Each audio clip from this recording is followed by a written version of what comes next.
Olá, boa tarde. Sejam bem-vindos a mais uma edição de Mercado e Companhia. Vamos aos destaques de hoje. Anvisa confirma a proibição do uso e a comercialização do paraquat a partir da próxima terça-feira. Coalizão Brasil apresenta ao governo 6 medidas para reduzir o desmatamento, especialmente na Amazônia Legal.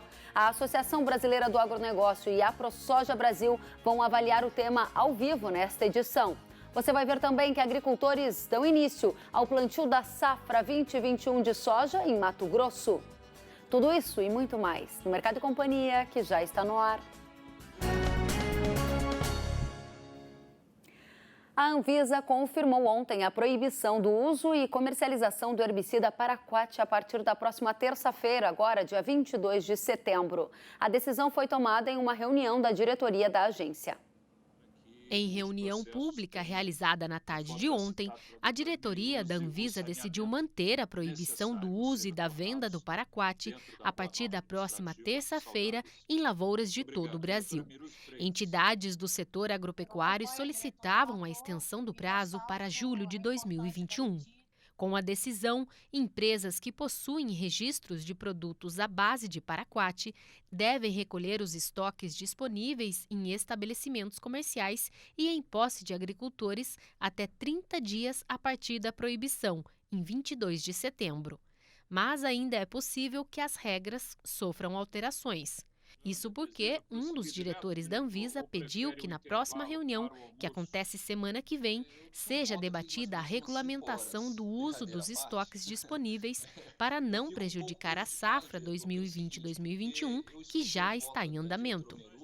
De acordo com a lei dos agrotóxicos, quem produzir, comercializar, transportar ou aplicar agroquímicos não autorizados pode sofrer pena de reclusão de 2 a 4 anos, além de multa. A Força-Tarefa Paraquat pós-reavaliação, composta por 12 empresas que possuem registro do herbicida no Brasil, se posicionou contra a decisão da Anvisa e afirmou que a agricultura brasileira e os produtores rurais vão ser impactados negativamente pela determinação. A Força-Tarefa apontou ainda que, em algumas situações, o paraquat é a única alternativa de controle e manejo de plantas daninhas.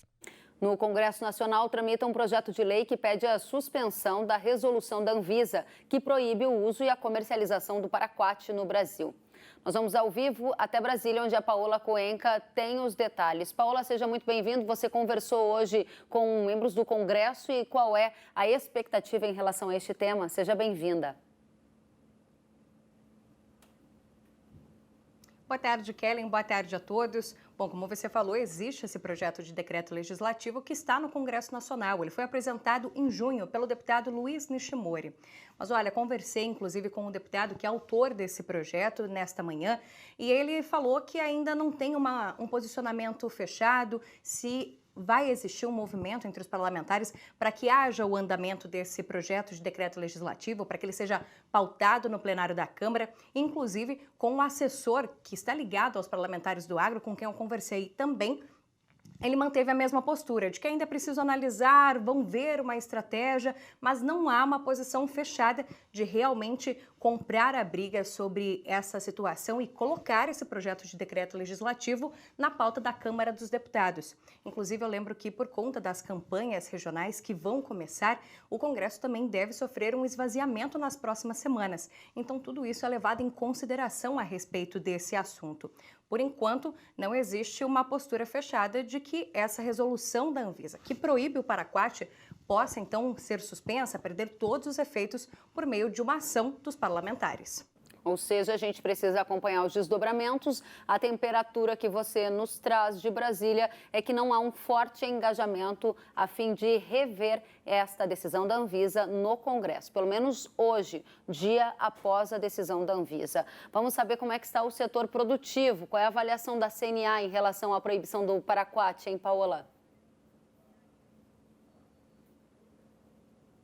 Olha, Kellen, quem conversou com a gente foi o Reginaldo Minaré, que é consultor em tecnologia da CNA, Ele disse que a CNA já esperava esse resultado que a gente pôde ver ontem, mas que de toda forma lamenta porque sabe da importância desse herbicida, desse defensivo para toda a agricultura. Eles inclusive dizem que esperavam que a Anvisa fizesse uma regulamentação a respeito da safra atual, que já está em andamento e que necessitaria deste agroquímico para ter toda a produtividade seguindo o fluxo normalmente. Inclusive, eu até relembro que um dos diretores da Anvisa, Marcos Aurélio, quando ele fez a explicação sobre o voto dele, apesar de ter votado de forma contrária à prorrogação do uso e da venda do paraquat, ele inclusive propôs que os diretores fizessem de fato um debate sobre como utilizar os estoques disponíveis na safra 2020-2021, que inclusive é uma preocupação do próprio Ministério da Agricultura. Bom, de toda forma, a respeito deste debate, se vai haver uma regulamentação a respeito dos estoques disponíveis, ainda também é preciso esperar os próximos desdobramentos. Apesar desse diretor ter falado de trazer esse debate na próxima semana, a próxima reunião ordinária agendada da Anvisa acontece apenas no dia 6 de outubro. É possível que os diretores marquem uma reunião extraordinária para debater o assunto, mas ainda não há também uma posição fechada da Anvisa sobre esse assunto. A CNA também comentou, o Reginaldo Minaré também falou sobre o projeto de decreto legislativo, que eu expliquei um pouco antes. A CNA também vê ali como uma opção para que o uso do paraquat possa ser mantido aí na próxima safra e também nos próximos meses. Mas é algo ainda a ser acompanhado. Como é que vai acontecer esse desdobramento aqui em Brasília, Kellen? A grande questão agora é o que fazer com os estoques que já estão nas mãos dos produtores, a indústria recuperar esse produto, até porque não teve um gradualismo, na tomada de medidas para a retirada, então, do paraquat do mercado. A gente está aí com o Mato Grosso já iniciando o plantio, várias outras regiões se preparando. São muitas as questões, Paola, que contamos com você para acompanhar aí em Brasília. Bom trabalho, a Paola Cuenca. E essas questões envolvendo o uso do herbicida paraquat estão na mira do comentarista do Canal Rural, Glauber Silveira, que também é produtor rural lá em Mato Grosso e traz para a gente como o tema repercutiu no campo. Glauber, seja bem-vindo, boa tarde. Boa tarde, Kelly. O tema foi pego de surpresa muitos produtores, porque o produtor, de uma certa forma, ele esperava, sim, que fosse prorrogado isso. Tanto que muitos produtores compraram, o produtor tem estoque, essa parte de herbicida, o produtor tem que comprar com antecedência, ele não pode deixar para o momento da safra, primeiro porque esse produto é utilizado também em pré-plantio, muitas vezes na dissecação para o plantio direto, ele é empregado também, então é importante, e agora o produtor espera, por exemplo, as primeiras chuvas, ele também muitas vezes já usa esse produto, mas ele é o principal forma que é utilizado, no caso do Mato Grosso, principalmente para a dissecação da soja, para homogeneizar a soja, para que ela madure totalmente e também antecipar, no caso, a colheita da soja aí em 7, 8 dias, que é muito importante para o plantio da segunda safra, que é a safra do milho. Então, ou seja, com a retirada desse produto, você pode comprometer o plantio, porque a safra, tudo indica que esta safra de soja, ela já vem atrasada em virtude do clima. Então, o ano passado, por exemplo, nesse momento, nós já tínhamos alguma chuva, agora nós estamos com previsão de chuva só mais para o final do mês, então você deve atrasar essa safra aí 10, 15 dias. Isso pode sim ser muito importante lá na frente no plantio do milho, no momento que o milho também é a grande vedete nacional, vedete internacional, ou seja, a decisão da Anvisa foi muito complicada. No mínimo, eles já deveriam ter analisado essa questão dos estoques, que é bastante, para você ter ideia, o diquat, que é o produto substituto do paraquat, ele é um produto muito mais caro, e que tem sido comprado na faixa de 16% em volume do que é utilizado o paraquat. E, então, nesse momento, você imagina como é que a indústria vai produzir todo esse produto, como vai comercializar, vai recolher todo um paraquat. Então, é fundamental que se faça essa reunião extraordinária para que se normalize, se normatize, para que o produtor não caia na ilegalidade de estar com o produto e utilizar esse produto por aquilo que já foi colocado, que essas penalidades todas, mas realmente o produtor vai estar bastante preocupado, estamos muito preocupados. Agora, o que fazer, né, Kelly? O que fazer é realmente buscar acelerar essas pesquisas, porque a ProSoja Brasil tem trabalhado nisso, a Abrapa, as entidades têm trabalhado muito nessa questão de contratar estudos para comprovar que está equivocada a decisão da Anvisa, que esse produto pode sim ser utilizado com toda a segurança. O que precisa é que se tenha educação, que tenha o uso de equipamentos adequados, e que o governo faça o papel dele, que é o papel de fiscalização, porque muitas vezes o governo, pela sua incapacidade, ineficiência em fiscalizar a utilização a venda, a utilização de algum produto, ele fica mais fácil para ele proibir. Então, ou seja, é mais fácil proibir do que eu fiscalizar. Assim tem sido muitas vezes as regras no Brasil, o que é um equívoco pelo prejuízo que vem causar. A Coalizão Brasil, Clima, Florestas e Agricultura é um movimento que reúne mais de 200 representantes do agronegócio, setor financeiro e sociedade civil, apresentou ao governo federal 6 medidas com o objetivo de reduzir o desmatamento, especialmente na Amazônia Legal.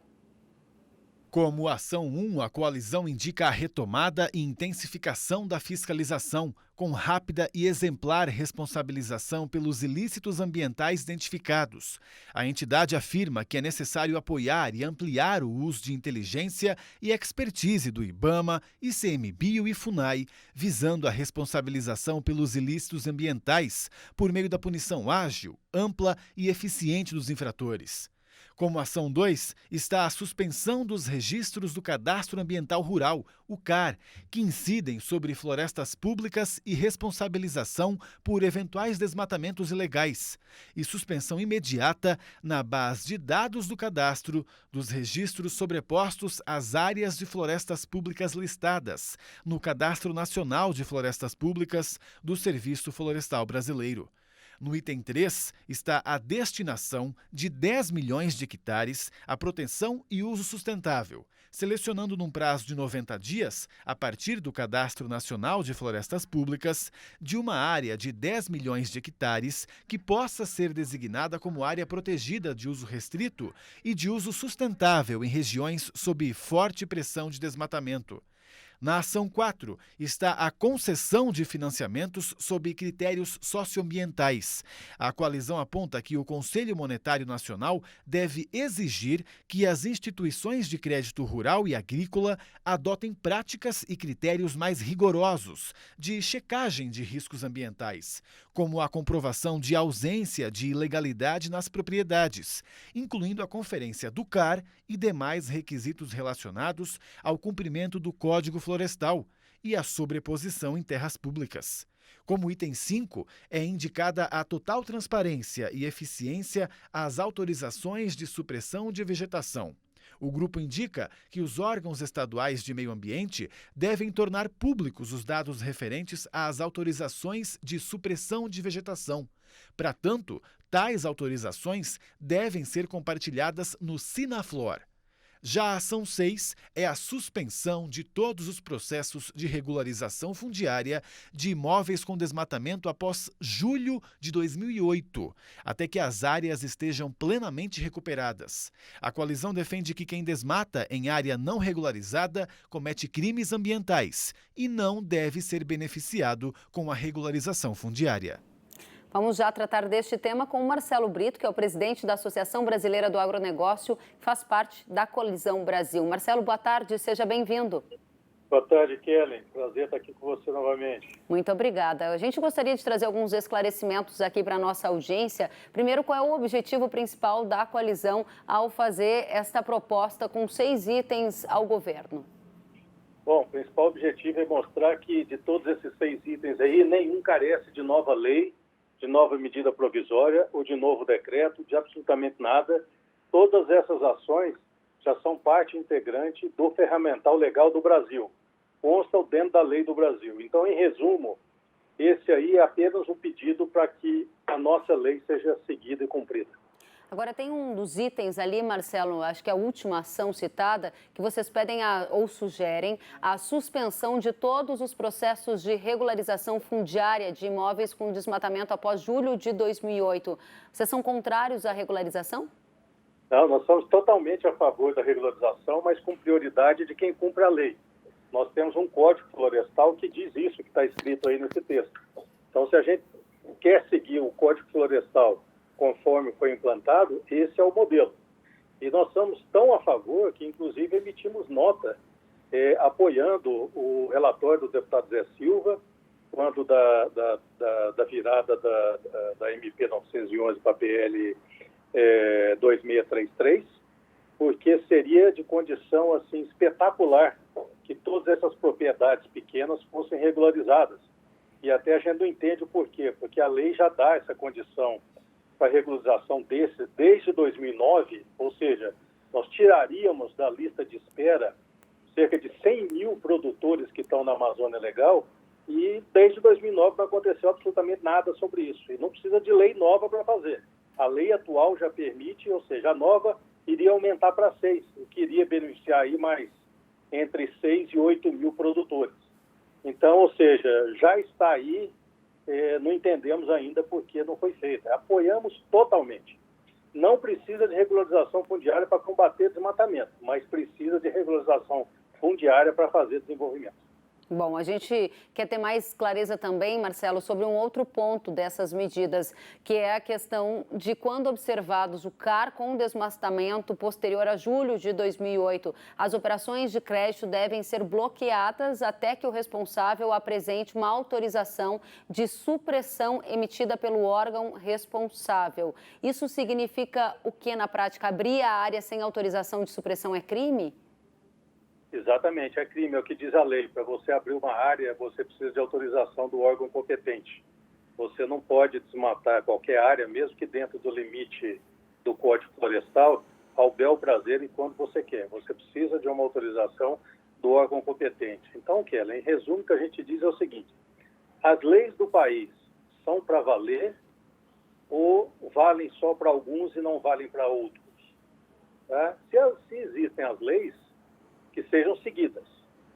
Se não é para ser seguida, que se transformem essas leis, que se consertem essas leis, que se aprimorem essas leis, mas não é possível que em 2020 tenha que haver um movimento do setor empresarial brasileiro, da sociedade civil brasileira, pedindo para que as leis sejam seguidas. Nada mais além disso.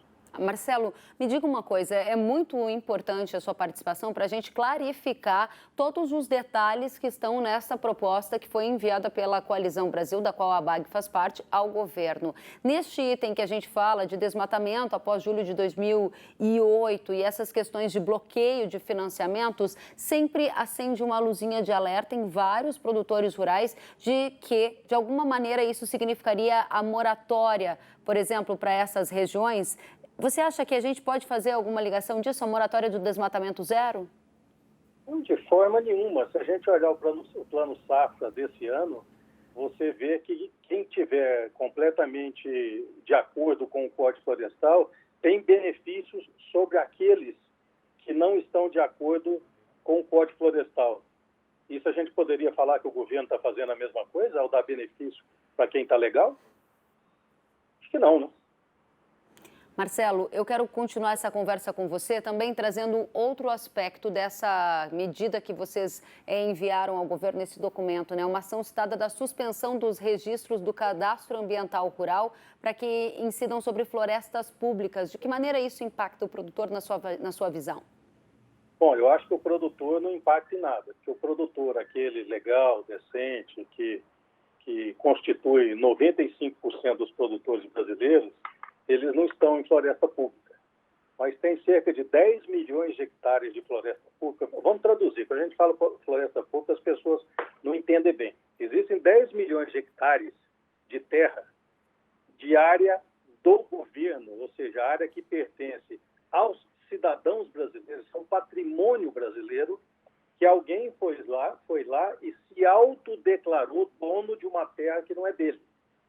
Nós não estamos pedindo o cancelamento do CAR, nós estamos pedindo a suspensão do CAR para que seja verificado se esse produtor, por acaso, foi um daqueles beneficiados com terra na Amazônia há 20, 30 anos atrás e depois aquela área foi transformada numa reserva ambiental ou o que quer que seja. Aí ele tem o seu direito e é mantido o seu ponto. Agora, se ele resolveu entrar agora nos últimos anos e simplesmente se autodeclarou dono de uma terra que pertence ao Brasil, aí sim você precisa avaliar e cancelar definitivamente, não dando nenhuma oportunidade, porque aí chama-se grilagem de terra, não se chama-se ocupação legal a convite do governo, como foi feito a grande maioria dos produtores sérios que se encontram na Amazônia Legal. Marcelo, a gente tem aqui a oportunidade de trazer para a audiência do Canal Rural, de norte a sul do país, os detalhes desta proposta apresentada para o governo. E hoje de manhã eu repercutia também com algumas lideranças do setor agropecuário e ouvi de algumas delas que esta proposta teria a intenção de criminalizar o agro brasileiro. O que você acha dessa declaração? Mas isso é de uma bobagem tremenda. Desde quando você pedir legalidade, você está criminalizando alguma coisa. Isso aí, quem fala isso, está dando proteção a quem é ilegal. Esse é um absurdo um negócio desse. 95% da produção brasileira ou mais. As pesquisas indicam que 99% do desmatamento ilegal desse país, é ilegal. A outra pesquisa indica que somente 2% das propriedades numa área enorme são responsáveis pela grande maioria do desmatamento. Então, quer dizer que essa transparência prejudica quem é legal e ajuda quem é ilegal? Gente, pelo amor de Deus, a quem mais interessa a transparência se não aos honestos? Isso não criminaliza absolutamente ninguém. O trabalho que está sendo feito, e é por isso que mais e mais tem mais apoio de gente do setor do agro entrando nessa concertação, nessa coalizão aqui de gente de boa vontade que está trabalhando aqui seriamente por esse assunto, cada dia cresce mais. Hoje são 230, semana que vem nós vamos anunciar a entrada de mais um monte de gente bastante competente do setor do agronegócio também nessa coalizão, porque o caminho se faz, não é esse de falar que fulano de tal está criminalizando. Criminalizando o quê? Nós vamos criminalizar aquilo que nós fazemos parte? Todo o setor de papel e celulose faz parte da coalizão. Nós vamos criminalizar todo o setor de papel e celulose? A ABIEC está lá dentro. Então, toda a exportação de carne nós vamos criminalizar? A BAG está lá dentro. Nós vamos criminalizar todo mundo que produz insumos e equipamentos e tratores no Brasil? Gente, isso é de uma bobagem que não tem cabimento nenhum. Então, assim, a parte inteligente do agro precisa até cuidar para não falar esse tipo de coisa, porque isso aí, sim, é extremos brigando com extremos. Vamos deixar os extremos de lado e vamos fazer a avenida do meio de quem pensa estrategicamente em relação ao país. Marcelo Brito, presidente da Associação Brasileira do Agronegócio, eu agradeço pelos esclarecimentos ao vivo, desejo a você uma boa tarde e volte sempre. Um prazer, Kellen. Um abraço a todos. Até a próxima. Sentiu falta de algum conteúdo? Acesse canalrural.com.br.